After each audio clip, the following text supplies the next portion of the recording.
Hello and welcome to the BISARA podcast with your hosts Ethan Balares and Rosita Sudso. Today the duo contemplate on their futures with a special guest. Hold out your papers and pens, jot down notes, and on to the show. Hi guys, my name is Ethan Balares, literary writer, literary editor, and also the layout artist of the SURAT publication. Hey everyone, I'm Rosita Bisudsod, a news writer and literary writer in Surat Publication.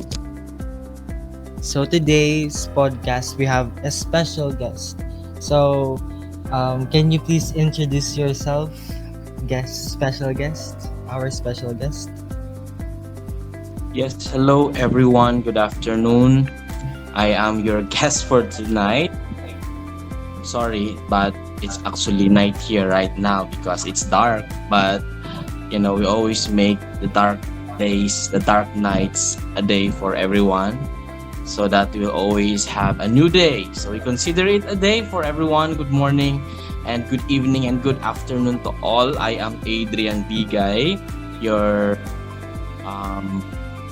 invited host, and at the same time I'm introducing myself as connected to La Consolacion College Baao as the Human Resource Officer, likewise a full-time faculty teaching research, teaching English, entrepreneurship, and business enterprise simulation. So currently I am also a streamer, an entrepreneur, and a freelance writer, consultant, and likewise a mountaineer. So about my education, I graduated Bachelor of Secondary Education at Central Bicol State University of Agriculture with a major under English major, and I took my master's at the Ateneo de Naga University, taking Masters of Education major in Curriculum and Instruction. Unfortunately, my career development, likewise my leadership and supervision skills at the workplace. So that's all. Do you have any questions? Wala naman, meron sir, pero mamaya na. So, welcome po ulit sa podcast namin. So, kamusta po sir yung week nyo?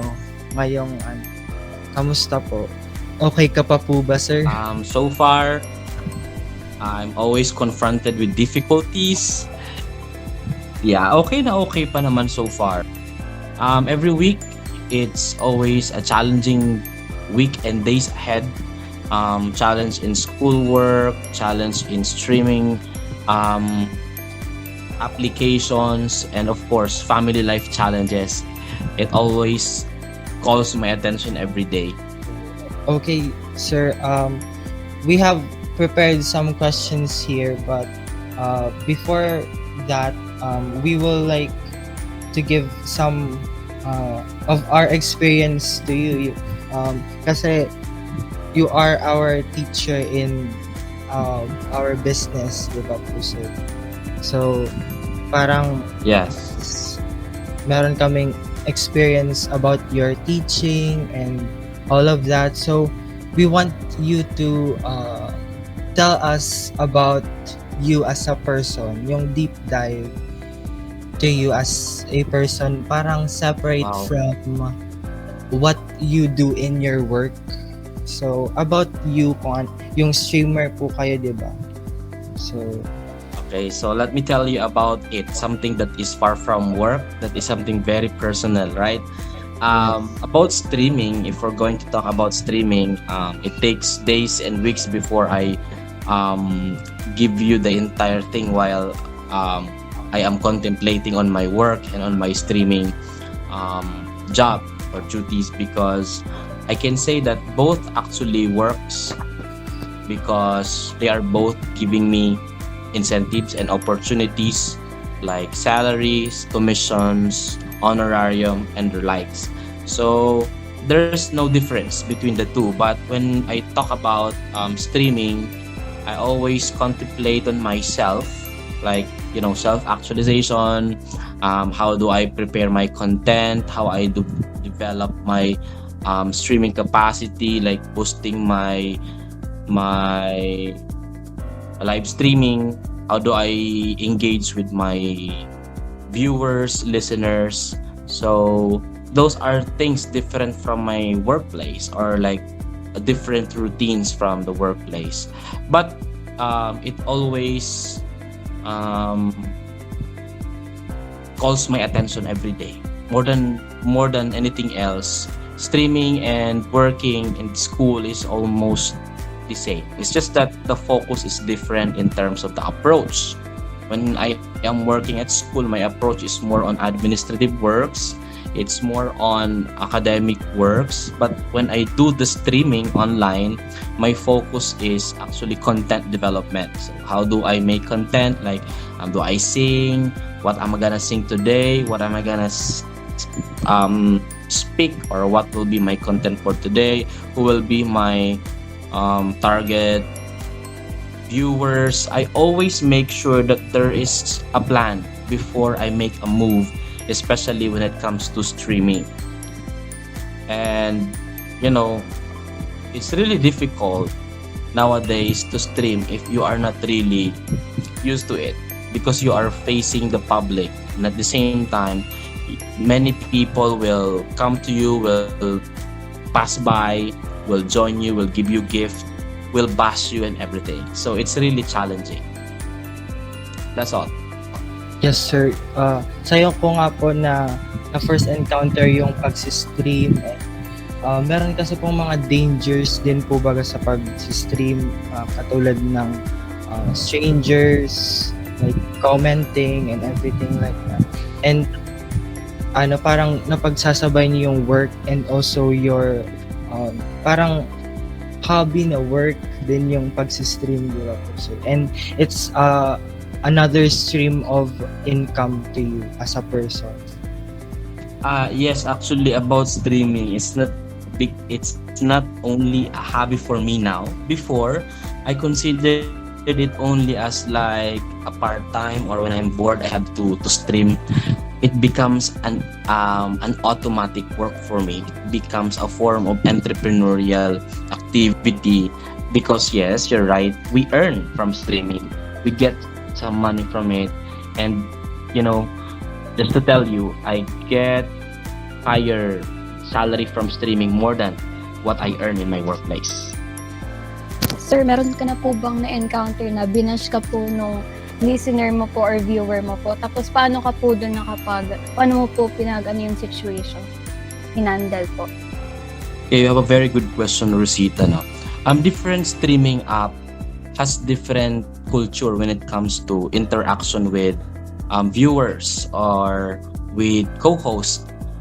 So far naman, using the streaming app that I'm using, because I'm actually roaming around Bigo, Kumu, Uplive, Tango, and many paying apps nowadays. I must say na so far wala pa naman ako na-encounter, right? But that's one important thing that you really have to prepare when you do streaming, that you cannot avoid people to bash you. So it's not really a bash that is very personal, but sometimes it's temporary, like lag ka, laggish ka, ang pangit ng sound mo. So these are technical aspect, no? Yun yung mga na-encounter ko. But I seldom encounter personal bashing, like ang pangit mo, ang itim mo, ang pangit ng boses mo. I haven't experienced that yet, but I always anticipate that there will always be a time that people will bash you. Not so much with Uplive, because I am actually in Uplive streaming my content. There's actually a very decent community there. Bashing is not a community standard, meaning it's not a norm, so it's prohibited. When you bash, you will automatically be banned or reported. Unlike Kumu, wherein there are a lot of lot of restriction, but also lots of exemption. So bashing is very rampant. And going back to the question, how do I handle? I think I haven't experienced yet, because there's no direction from our agency telling us that when you are bashed, you do this, you do that. But the only thing that you can do is actually to report, make a screenshot, and report it in the customer service. Get the UID, and then report for blocking. That's it. So, ang dami na nating natutunan about Sir Adrian Oh and yeah. about streaming, 'di ba? Na parang it's like a good uh, parang sustaining income. Also, it is enjoying, and also yung pag-handle um, ng mga negativity. Mga Also, bashers. yes. Yeah. So, mag-ano na tayo dun sa tips for the future, yung title natin for today's podcast. So, before the tips pa din, may tanong po kami sa inyo, Sir Adrian. How did you come to be where you are now as a person? You know what? Yeah, as a person, I cannot give you the right formula to tell you why I come upon who I am today or what made me up as a person today. There's no actually a formula for that. But one thing is for sure, every time there is an opportunity and I see windows for income, I see some like opportunities to be exact, I always grab it. No matter how big or no matter how small it is. Once there is an opportunity for growing up, whether it's personal or professional, I always take the chance to study the situation and try to dwell in it and do it for myself. So, minsan, hindi ko na kino-consider yung ibang bagay. Like, do I have to consult other people about my decision? Do I have to consult my family about doing this or doing that? I do it on my own. I do research about things.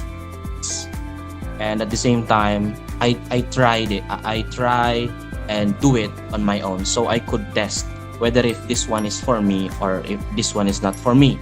And if there are chances where I fail with my decision, I just always go back where I failed and try to contemplate about it, then think of a new way or other ways to solve it, then move on. So that's actually my principles in life now. It's always challenging to live in this uncertain world. And what is really essential is when you make a thing, when you make a move, you always ready to take the risk, no matter what will be the outcome of it. Because, you know, whatever things we do, it's always us who can suffer the consequences. But, you know, if you are doing and living independently, for me, there's no need for you to consult other, to please other, to make a decision. So, at the age of 18, I think, yeah, I become independent already and I seldom consult to things that I do. That's why I'm here in streaming. Who can imagine at the age of 33 and, you know, my co-hosts, my hosts, my agencies are group of senior high school students, grade 10 students who are actually streaming while I am a professional at the age of 33 streaming. Who can imagine? And those were the fruits of my you know, discovery.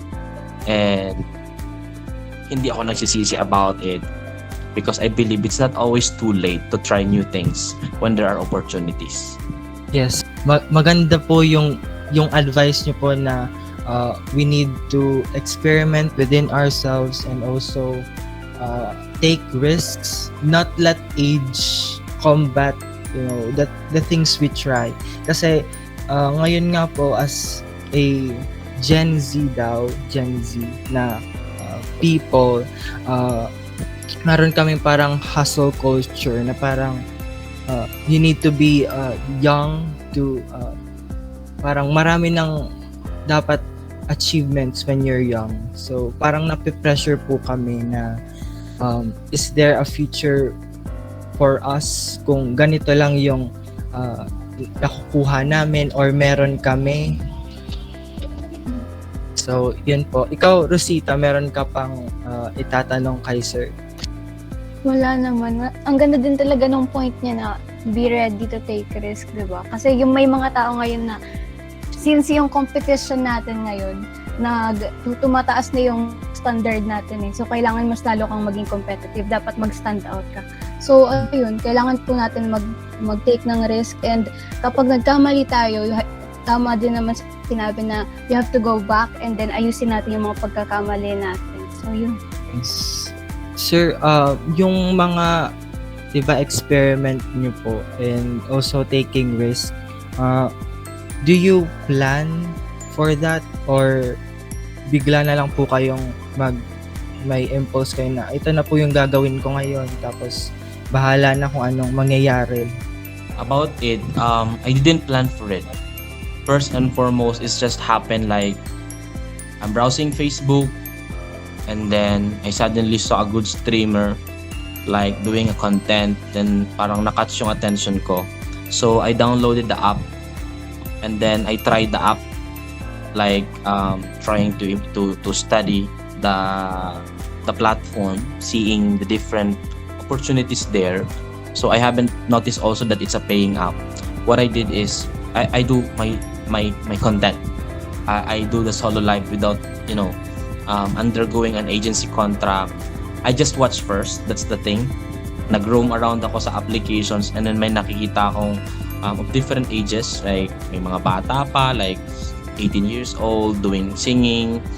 May nagtutula. May walang ginagawa. They call it nagmamarites lang kasi wala daw silang talent. So that I realized na it doesn't require for a streamer to be talented. So it means as long as you can interact, as long as you can make an interaction with your audience. So I tried. I simply loaded, then tried the solo live. While I was doing a solo live, my first content was how is it to be a streamer? So I didn't expect that I will become hot list. Kasi kapag sinabing hot list ka sa streaming, ibig sabihin when you visit the app, you automatically become on the front page of the app. So lalabas yung mukha mo, lalabas yung pangalan mo, and then suddenly then the hosts or host streaming there will go to your live. So unfortunately I was not prepared for that when many VIPs come to my streaming. And then I continue talking and I continue doing my content. So somebody messaged me in the private message asking me if I want to be a contracted host. Sabi ko, what is that? I don't know yet.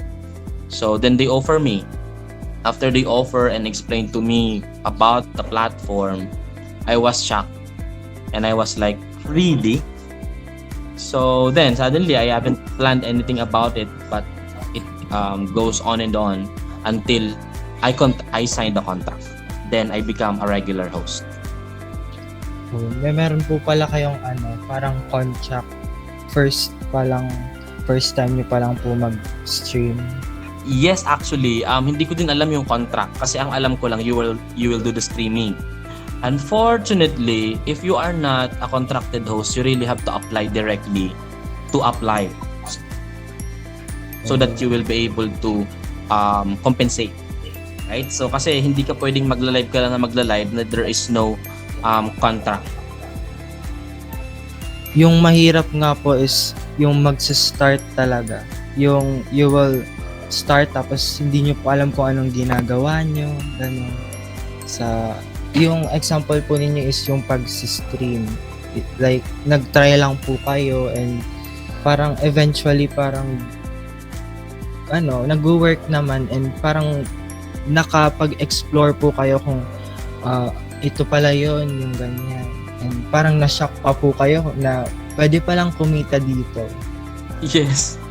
At sabi ko nga, when we're talking about kita, when we're talking about it automatically becomes an entrepreneurial activity kasi it's a source of income.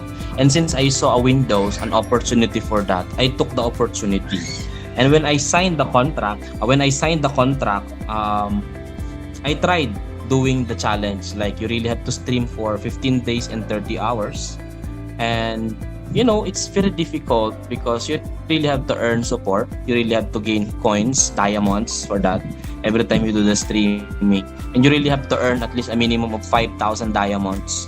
And when you earn that, 30 days, 30 hours, 15 days, and 5,000 diamonds, the basic pay will be no,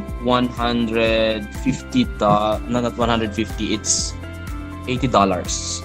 So approximately it's 3,000, something like that, 3,000 pesos. But I was not contented with that because I aimed more for the possible income. So sabi ko, ayusin ko yung content ko, mag-game plan ako, paplanuhin ko yung i-discuss ko yung ipipresent ko. Until on the first month, I reached 15,000 U-points. That 15,000 was on the third tier in the paying scale of UpLive, which is about 7,000 pesos. Yun, that was the first month. Ang dami pala. Hey there, this is Ethan Balares. I am a literary writer and also the literary editor of SURAT publication, the official school publication of La Consolacion College, Baao Incorporated. I am here to tell you that we are now recruiting new members for the new school year. If you are interested, you can contact us via our Facebook page or just ask your advisors and they will direct you to the current SURAT moderator. Oh, ano na? Join na! Rosita, meron kang... Sir, meron po akong tanong. As a streamer po, sir, ano po sa tingin mo yung characteristic po or skills na dapat meron yung isang tao para po makonsider siya na best or great po, ganun? There is no exact skill being required, but it's an extra bonus when you're good at singing, when you are good in hosting, when you are good in talking. What I think is necessary in streaming is actually your coordination, your your interaction, the way you interact with your audience, because it doesn't really require you to be a good singer, like what I said, no? Because once people like you, they will throw you gift without doing anything. So wala talaga siyang requirement, honestly, kasi nga when we make an announcement, whether you have a talent or you have no talent, you are welcome to become a streamer, because later on naman, when you learn the platform, you will be able to make ways how to earn. So there's no definite and exact talent requirement for streaming. Pero so far po, sir, sa tingin mo po may na-develop sa yung skills po ganun sa pag-stream po? Many were developed. First, yung una is yung facing a global people. Yung facing global people, when you say global people, these are not only Filipino people, but across the world, many people are coming to your live of different countries, of different cities, and likewise, those people whom you cannot imagine, they will come to your stream, like Indian, international, UK, Americans, Chinese, and many more countries. Talagang hindi mo ini-expect na akala mo Pinoy lang yung makikinig sa iyo at makakausap mo. Because sa streaming, there are a lot of ways and means how to interact. You can do the random PK, the friendly PK, and the official PK, and many more. So magtataka kayo ano sa pinagsasabi ni Sir about PK. So it's actually a battle, no? Players knockout sa China ang tawag nun. It's players knockout. It's a competition between you and the other host, and then trying to beat each other by asking support from other hosts. So yun ang isa sa mga na-develop ko, no? Paano ka humarap sa mga foreigner, paano ka makikipag-usap sa kanila, and at the same time not pleasing them but making them believe, but making them a hoster, a gifter, a supporter. Yun ang pinaka-importante, maka-establish ka ng gifter and supporter. Yes, sir, yung pag-maintain ng audience mo po sa live, ganun. Marami na tayong natutunan about content making, streaming, and parang napaka-complicated niya na may mga terms pa na ganyan. Pero merong nagsasabi na mga madali lang daw yung pag-stream, parang at parang uupo ka lang, ganon, and makikipag-interact. But it is actually difficult to make that particular content kasi kailangan mo makipag-interact with the people, the strangers, and yung sinabi nga ni Sir is iba't ibang nationality. Meron pa yung nagsabi, can you please say this, ganon, and pa-shout out. And it is difficult to parang stream in long hours na parang it's really a work, di ba po sir? Yes, you're right. And meron po ba kayong point na parang na burn out na po kayo or parang gusto nyong mag-give up na time? Yeah, many times it happens almost every day. Kasi, there are times na kapag nag-stream ka, no one will give you gift, no one will give you support. It's like, yung mga nanonood lang are bots. When you say bots, these are robots. These are technical support by the app. And it's really disgusting when you are prepared, you look good, you prepared for your stream, for your content. Unfortunately, no one came. And unfortunately, your friends, your agency did not come to your live, they did not support, they did not appear.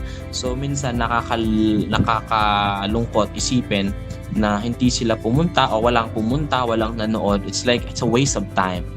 But it's not really a waste of time. Later on, I realized that even if there are viewers or none, the time, the day is counted. So it's part of the requirement. So hindi naman nasayang yung ginawa ko. It's really a matter of understanding the context. Like not everything that you do, you will always a supporter, or you will always receive a gift. You will always receive a coins or diamonds for your performance. So hindi siya smooth sailing. There's always a peaks and valley in terms of the experience, in terms of your streaming. Oo nga po sir, parang kailangan mo maging consistent sa paggawa ng content para maka-attract ka pa ng ibang tapos madi-discourage ka kasi parang konti lang yung mga parang nandoon sa live mo. Pero as you said a while ago, parang you are not just doing this for the gifts, kung sino man magbibigay ng gifts sa'yo or any people, basta you do it for the content you make, the quality content that you want to share kahit walang nanonood. Yeah, I think that's what really matters. Rosita, meron kang insights or maitatanong pa? Wala, may nare-realize lang din ako sa mga sinasabi ni Sir. Lalo na sa pagmamanage nung time, considering na ang daming students na hinahandle mo po ata, Sir, di ba? Marami ka po atang hinahandle na other responsibilities. Plus yung streaming mo pa, I think ang dami din na inaalat na time for streaming. Plus yung other works pa. So, pretty admirable yung ganun po. Yes, just want to tell you about how I manage my time. The work hours or working hours is from 7 a.m. to 5 p.m. I don't bring school works at home. That's one basic principles that I have inculcated into my mind. Like I really have to spend that time for myself when I am done at work. So I make sure that the rest of the times of the day will be for family or for self. So hindi ako nagdadala ng trabaho sa bahay. If there are unfinished works at school works, I do it during Saturdays and Sundays, daytime at school. But when I go home, I don't bring any paperworks. So I have 6 p.m. until 11 p.m. to do the other works, which is streaming. So at least makapag-stream ako ng 1-2 oras kada araw. That's enough for me. And that's how I do it. And I don't do streaming when I am at school because schoolwork is schoolwork, streaming is streaming. So I don't combine it. I don't hit two birds with one stone. Though I have made that once or twice or thrice in my life while I'm teaching students while doing the stream. Parang na-experience ko din yun, sir. Parang nung nag-online class tayo, parang 3 lang kaming participant din sa loob. Tapos may bigla kang sinasabi na sabi ko, wala naman ditong ibang tao. Yeah, I made that shouting out, like calling the names of the host who came, because sa streaming, it's important that you have to acknowledge the people who come in and come out. Ganun po pala yun, sir. So, ang ganda po nung parang work-life balance niyo po, na parang kung work lang, dito lang tayo sa work, focus tayo sa work. Then, pag umuwi na, ganun, wala nang connect yung pag-work ninyo sa parang you take time for yourself, na parang hindi lang kayo focus sa work. Focus din po kayo sa sarili nyo, sa mga hobbies nyo, sa mga gusto nyong gawin, like bonding with your family.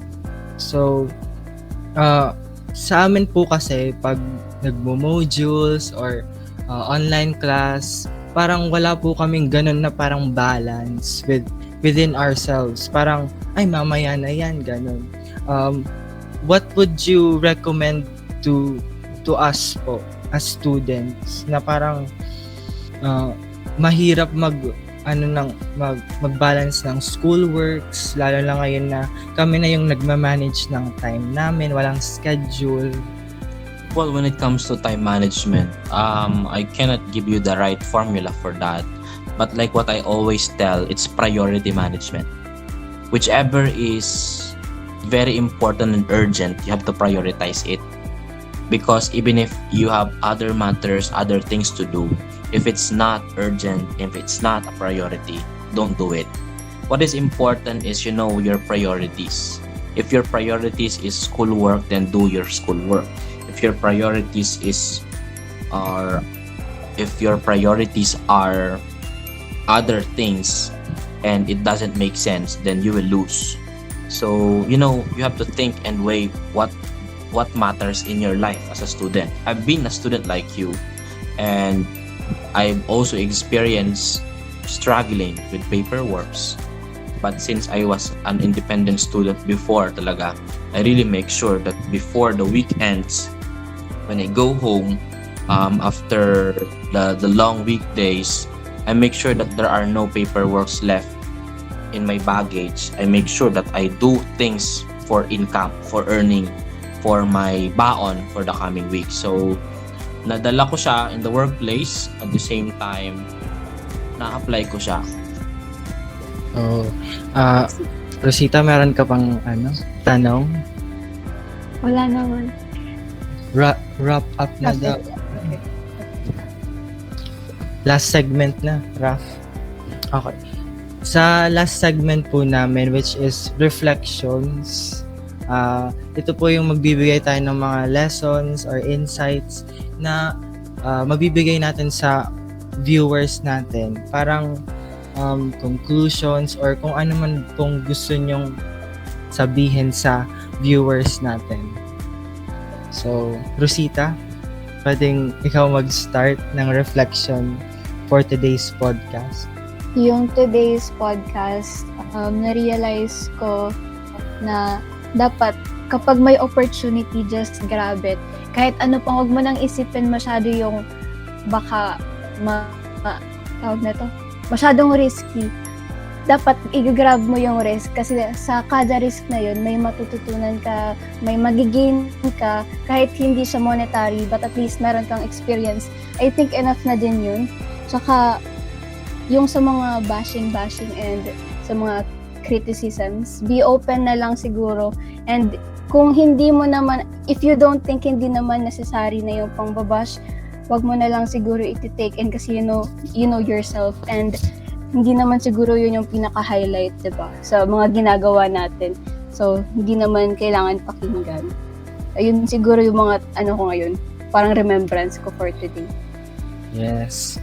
Yung sa akin naman, yung reflection ko for today's podcast ay marami akong natutunan about streaming and also about Sir Adrian, how he is a business-minded person and parang parang gusto kong parang gusto ko rin din magplano mag-stream kasi parang ang dami mo palang pwedeng makuha dyan, hindi lang pera, pwede kang Popularity, no? Hindi yes, lang sa popularity.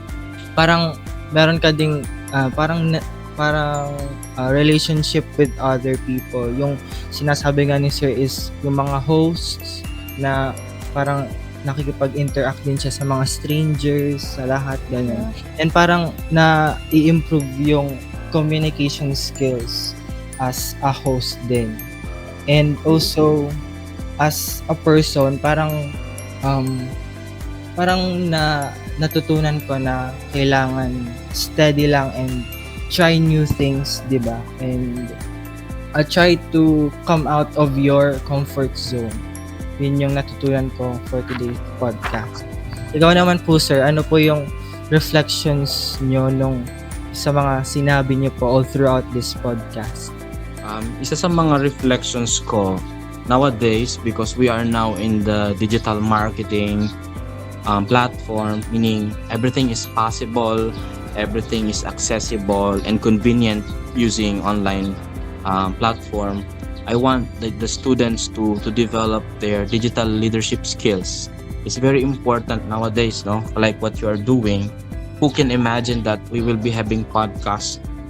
Before, we used to the traditional way, like writing news articles, publishing newspapers. But now, it's the online world that tells us to adjust. Not maybe because of the pandemic, but it taught us that there are opportunities given to us, and like what we are doing right now, podcast is one way to earn viewers or listeners, to earn support, friends, interactors, and others, because podcast nowadays is actually one platform that hosts, speakers is using just to tell a message across the world, and at the same time to make an impact. So what you are doing is a good start, and I hope you'll not end here. So you'll be able to discover other platforms where you can invest on, so that you will be able to develop the digital leadership skills. That's it. So guys, marami po kayong natutunan for today's podcast. Hindi lang tips for the future, and also natutunan nyo din yung parang streaming, yung parang Opportunities, no? Yung opportunities na hindi nyo dapat pakawalan, kasi opportunities are rare, and also you create your own opportunities na din. So meron pa po ba kayong ipa-plug, Sir Adrian? If you are available and if you have time to download the Uplive applications, I do my routine hosting or routinary solo live every weekdays at 7 p.m. to 9 p.m. So just visit, or if you have spare time to visit other paying app like streaming app, Kumu, Bigo, YouTube also, and Facebook, then why not try? You can always try. Guys, mag-try na din kayo mag-stream. Rosita, baka gusto mo ding mag-stream. Sabayan mo ako. Tayo mag-stream tayo. Di ba, grab opportunities? Oo. Pag magka-college na tayo, baka pag na-insert natin siya, hindi naman siguro full-time, no, Ethan? Oo. Ngayon First siguro, year. more time na kasi wala nang Yeah, pero meron pa kasing ibang priority. Pero malay natin, di ba, mag-collab tayo. Ganun. Oo, may priority pa kami kay Sir Adrian. True, yung portfolio. Sorry. Yeah. Okay, this is the end na po. Wala pa po kaming outro for the podcast. Meron na yun. Meron na daw. Parang may nag-chinat na ni Direk. Okay. Thank you, Sir Adrian, for ako parang ng invite namin as our special guest for today's podcast.